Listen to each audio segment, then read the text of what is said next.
కానీ ఎవరి బాధ్యత ఇది? ఈవెంట్ ఆర్గనైజర్స్ అంటే ఇప్పుడు తెలంగాణ రాష్ట్ర ప్రభుత్వం అంటారా, లేక అక్కడ వ్యక్తులు ఎవరైతే స్పాన్సర్స్ గా ఉన్నారు, లేకపోతే ఆ ప్రముఖులు వాళ్ళ తప్పంటారా? అవన్నీ కాదండి, పర్యాటక శాఖ కదా ఇది నిర్వహిస్తుంది, పర్యాటక శాఖది బాధ్యత. అంతేగాని ముఖ్యమంత్రిది కానీ ఇంకొకరిది కానీ అని మనం అనలేము, అనకూడదు కూడా.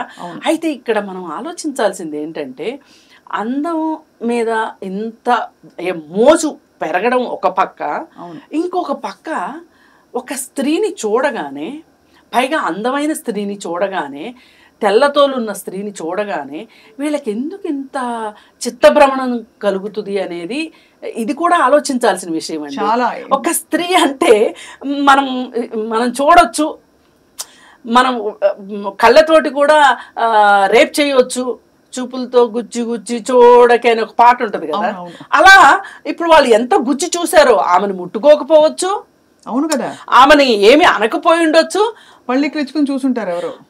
లేకపోతే అంటే అందులో ఇతర దేశస్తులకి, అంటే మనకి కొన్నిసార్లు కలుపుగోలుగా లేకపోతే ఒక విస్మయంతో చూసిన చూపులు కూడా ఇతర దేశస్తులకి అది తప్పుగా కనిపించవచ్చు.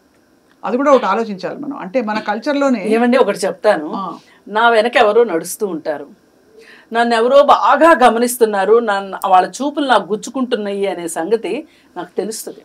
అవును, మన చుట్టూ ఉన్న వాళ్ళే మనల్ని ఏ విధంగా గమనిస్తున్నారు, ఏ విధంగా చూస్తున్నారు, గుచ్చుగుచ్చి చూస్తున్నారా, మర్యాదగా చూస్తున్నారా, ప్రేమగా చూస్తున్నారా, ఆప్యాయతతో చూస్తున్నారా అనేది తెలియనంత అమాయకులైతే ఎవ్వరు ఉండరండి.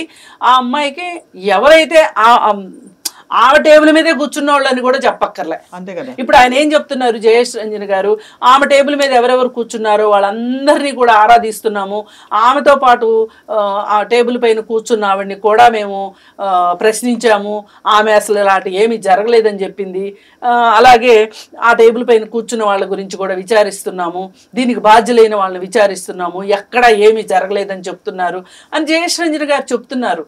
కావచ్చు, ఇప్పుడు ఆ పక్కన ఉన్న అమ్మాయి ఎందుకు చెప్తుందండి, అవును జరిగింది అంటే మనం అందరం అడగము, నీ ఆత్మాభిమానం ఏమైపోయింది? అవును అడుగుతాం కదా, చెప్పదు. రెండోది, ఇలా చాలా మంది ఇదే బహుశా ప్రపంచంలో ఉండిపోయే వాళ్ళు ఉంటారు కూడా. ఇది యాక్సెప్ట్ చేయడం, అంతే యాక్సెప్టెన్స్. ఇప్పుడు ఇట్లాంటి విషయాల్లో నుండి యాక్సెప్టెన్సే మెయిన్ ఇదండి.